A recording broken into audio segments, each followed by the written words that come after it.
नमस्ते विद्यार्थियों।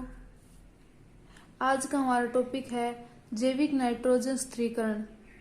यानी जैविक नाइट्रोजन स्थिरीकरण के बारे में हमें समझना है। उसके बाद हमारा नाइट्रोजन चक्कर। तो देखो, जैविक नाइट्रोजन स्थिरीकरण किसे कहते हैं। तो देखो, जीवाणुओं की कई प्रजातियां एवं सूक्ष्म जीवों द्वारा वातावरण में उपस्थित नाइट्रोजन को पादपों हेतु प्रयुक्त यौगिकों में रूपांतरित करने की प्रक्रिया नाइट्रोजन स्थिरीकरण कहलाती है। यानी हमारे वातावरण में कई प्रकार के जीवाणु और सूक्ष्म जीव पाए जाते हैं। वो जीवाणु और सूक्ष्म जीव वातावरण में उपस्थित नाइट्रोजन को पादपों हेतु प्रयुक्त करके यौगिकों में रूपांतरित कर देता है उस नाइट्रोजन को। तो यह प्रक्रिया नाइट्रोजन स्थिरीकरण कहलाती है। जैसे उदाहरण के लिए देखो, दलदली पौधे जैसे मूंग, मोठ, चना, मटर की जड़, गुइकाओं में पाए जाने वाले राइजोबियम जीवाणु। तो देखो, ये राइजोबियम जीवाणु वायुमंडल की नाइट्रोजन को नाइट्रोजन नाइट्रेट में बदलने में सहायक है। यानी ये जो राइजोबियम जीवाणु है वो वायुमंडल की नाइट्रोजन को नाइट्रेट में बदलने में सहायक है। आगे देखना हमें नाइट्रोजन चक्कर। देखो, जब मृत जंतुओं एवं पादपों का अपघटन होता है तब उनमें उपस्थित नाइट्रोजन गैस मुक्त होकर वायुमंडल में चली जाती है।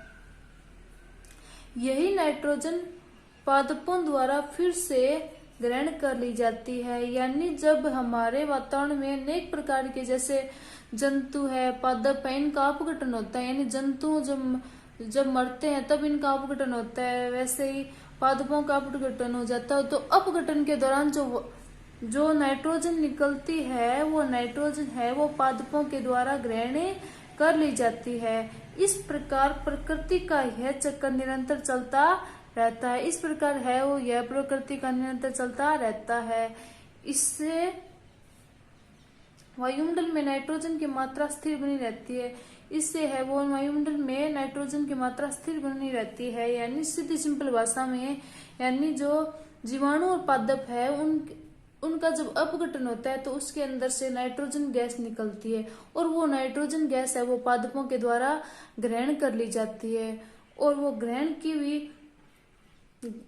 कर ली जाती है और ये प्रक्रिया हमेशा चलती जाती है। इस प्रकार है वो हमारे वायुमंडल में नाइट्रोजन की मात्रा है वो स्थिर बनी रहती है।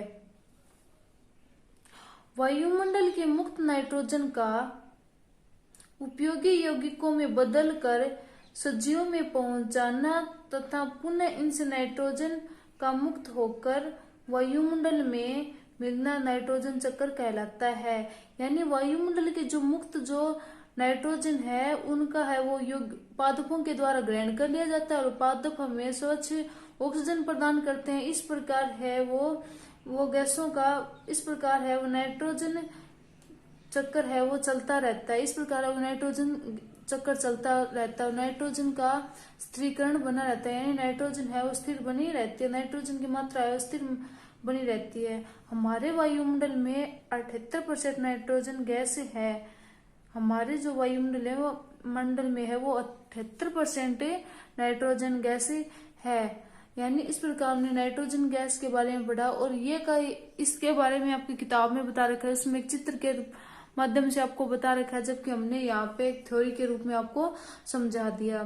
इसी के साथ है वो हमारा पाठ समाप्त होता है। आगे हम चौथे पाठ की चर्चा करेंगे और आप अगले वीडियो तक यहाँ तक इनको तैयार कीजिए। धन्यवाद।